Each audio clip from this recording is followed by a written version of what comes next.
ఒక చిన్న గ్రామంలో రాము అనే అబ్బాయి ఉండేవాడు.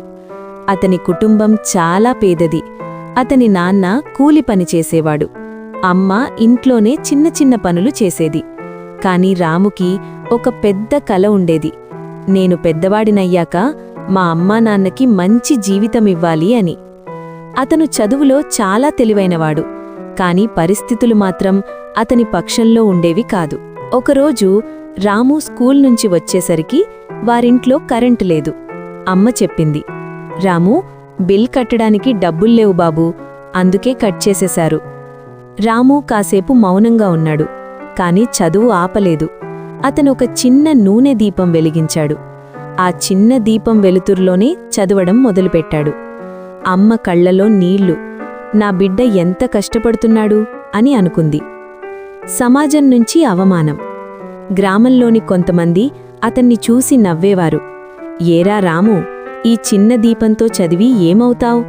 నీలాంటివాళ్లు పెద్దవాళ్లు కాలేరు అన్నారు. కాని రాము ఒక్క మాట కూడా మాట్లాడలేదు. అతని మనసులో ఒకే మాట, నేను నిరూపిస్తా. జీవితాన్ని మార్చిన రోజు. ఒకరోజు స్కూల్ టీచర్ రాము చదువుతున్న విధానం చూసి ఆశ్చర్యపోయాడు.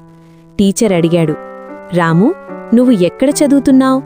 రాము సైలెంట్గా చెప్పాడు, సర్, ఇంట్లో కరెంట్ లేదు, చిన్న దీపంతో చదువుతున్నా. టీచర్ కళ్లలో గర్వం కనిపించింది.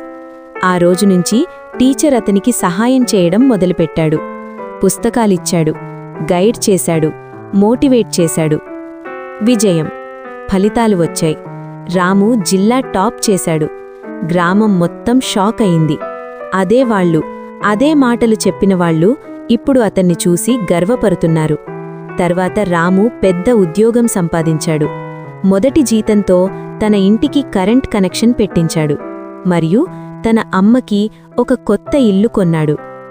అమ్మ అడిగింది, రాము, నీ విజయానికి కారణం ఎవరు? రాము చిరునవ్వుతో చెప్పాడు, అమ్మా, ఆ చిన్న దీపం నాకొక పెద్ద పాఠం నేర్పింది. చిన్న వెలుతురైనా చీకటిని జయించగలదు. ఆ రోజునుంచి ఆ గ్రామంలో ఎవరైనా కష్టాల్లో ఉంటే రాము వాళ్లకి సహాయం చేసేవాడు.